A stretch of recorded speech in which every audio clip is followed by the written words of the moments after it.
अगर 10 साल पहले एक आदेश पर अमल हो गया होता तो क्या आज 15 परिवारों के घरों में मातम नहीं होता? क्या 15 मासूम जिंदगियां आज भी जिंदा होती? क्या किसी माँ की गोद सूनी नहीं होती? क्या किसी पिता का सहारा नहीं छिनता? क्या किसी बहन की राखी यूं अधूरी नहीं रह जाती?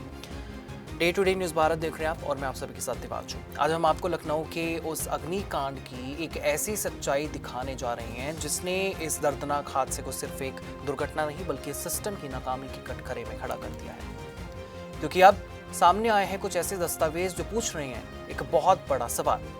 क्या यह हादसा टाला जा सकता था? क्या 15 मौतों की पटकथा 10 साल पहले ही लिख दी गई थी? और सबसे बड़ा सवाल, अगर 2016 में कार्रवाई हो जाती तो क्या आज 15 घरों में चिताएं नहीं जलती?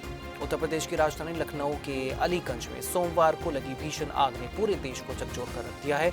एक ऐसी इमारत जहां युवा अपने सपनों को आकार देने जाते थे, कुछ ही मिनटों में मौत का जाल बन गए। धुएं से दम घुटा, आग ने रास्ते बंद कर दिए। कई छात्र जान बचाने के लिए खिड़कियों से कूदे, लेकिन हर कोई बच नहीं सका।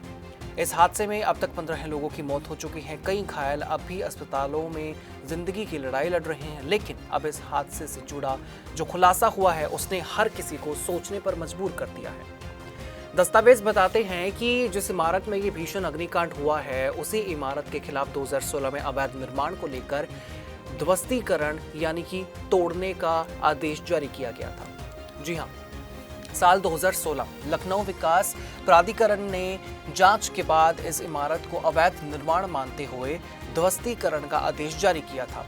लेकिन यहीं से शुरू होता है सबसे बड़ी कहानी। सिर्फ 2 महीनों के भीतर यानी कि 5 जुलाई 2016 को वही ध्वस्तीकरण आदेश रद्द कर दिया गया।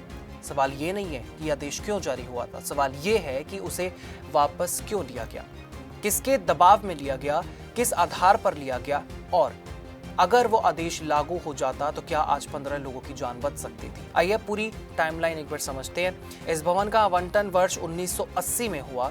बाद में ये संपत्ति कई बार खरीदी और बेची गई। 2014 में नए मालिकों के नाम इसका नामांकन हुआ। उसी साल इस भवन का नक्शा केवल आवासीय आयोग के लिए स्वीकृत किया गया, यानी कि ये इमारत रहने के लिए स्वीकृत थी। लेकिन बाद में यहाँ व्यावसायिक गतिविधियां शुरू हो गई, कोचिंग सेंटर चला, अन्य व्यावसायिक काम भी होने लगे और धीरे धीरे ये इमारत जो है छात्रों से भरने लगी। और इसके बाद अधिकृत निर्माण की शिकायतें सामने आई। एलडीए ने नोटिस भी जारी किया, मामला दर्ज भी किया गया, जांच भी हुई और 10 मई 2016 को ध्वस्तीकरण का आदेश भी पारित कर दिया गया। लेकिन सिर्फ 2 महीने बाद ध्वस्तीकरण आदेश निरस्त। बस फाइल बंद हुई, कार्रवाई खत्म हुई और इमारत वही खड़ी रही। सबसे बड़ा सवाल यही है, अगर उस दिन बुलडोजर चलता तो क्या आज एम्बुलेंस चलती? अगर उस समय अवैध निर्माण हट जाता तो क्या आज 15 शव बाहर निकलते? अगर नियमों का पालन कराया जाता तो क्या आज 15 परिवार रो रहे होते? सूत्रों के मुताबिक निर्माण के दौरान भी कई शिकायतें हुई, नोटिस दिए गए, फाइलें चली, अधिकारियों ने टिप्पणियां भी लिखी, लेकिन जमीन पर कार्रवाई नहीं हुई। अवैध निर्माण वर्षों तक चलता रहा, व्यावसायिक गतिविधियां भी जारी रही और देखते देखते एक आवासीय भवन सैकड़ों छात्रों के लिए कोचिंग सेंटर बन गया। अब प्रारंभिक जांच में यह भी सामने आया है कि 2014 से 2026 के बीच लगभग 30 अधिकारी, इंजीनियर, जोनल अधिकारी और संबंधित प्राधिकारी इस क्षेत्र में तैनात रहे। अब इन सभी अधिकारियों की भूमिका की जांच की जा रही है।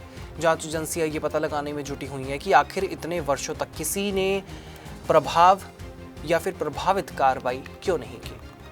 क्या किसी ने आंखें मूंद ली थी? क्या नियमों की अनदेखी की गई थी? क्या लापरवाही हुई या फिर इसके पीछे कोई और वजह थी? इन सवालों का जवाब जांच के बाद ही सामने आएगा।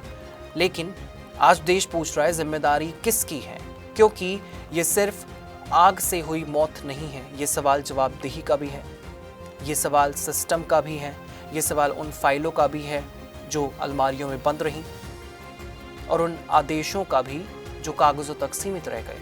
आज उन परिवारों से पूछिए जिन्होंने सुबह अपने बच्चों को ये कहकर विदा किया होगा कि अच्छे से पढ़ना, लेकिन शाम को उन्हें फोन आया, आपके बच्चे अब इस दुनिया में नहीं रहे। एक माँ आज भी अपने बेटे का बैग सीने से लगाए बैठी है। एक पिता अपने बेटे का एडमिट कार्ड देखकर रो रहा है। किसी की बेटी डॉक्टर बनना चाहती थी, किसी का बेटा एनिमेशन में करियर बनाना चाहता था, लेकिन उनके सपने धुएं में हमेशा के लिए खत्म हो गए। सरकार ने एसआईटी जांच बिठा दी है। कई अधिकारियों को निलंबित भी कर दिया गया है। पुलिस ने मामले में गिरफ्तारियां भी की है, लेकिन देश ये जानना चाहता है क्या सिर्फ कार्रवाई काफी है या फिर उन सभी लोगों की जिम्मेदारी तय होगी जिनकी लापरवाही से ये हादसा, इतना बड़ा हादसा बन गया।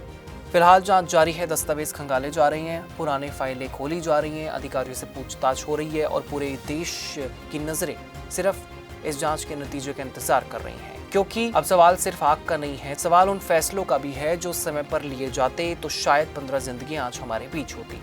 हमारी संवेदनाएं उन सभी परिवारों के साथ हैं जिन्होंने इस दर्दनाक हादसे में अपने बच्चों को, अपनों को खो दिया है। फिलहाल इस मामले की हर बड़ी अपडेट पर day to day news Bharat की नज़र बनी हुई है। जैसे ही जांच में कोई भी नया खुलासा होगा, सबसे पहले जानकारी हम आपको दिखाएंगे। फिलहाल के लिए इस खबर में इतना ही। और आपका इसके बारे में क्या कुछ कहना होगा, आप हमें कमेंट सेक्शन में जरूर बता सकते हैं। यहाँ कंस्ट्रक्शन में हम क्वालिटी से नहीं खेलते हैं।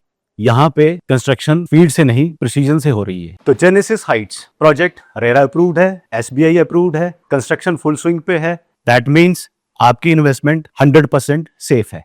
तो चंडीगढ़ यहाँ से मात्र 4 मिनट, एयरपोर्ट 10 मिनट की दूरी पे, Decathlon, D Mart, KFC, McD, everything within 2 minutes.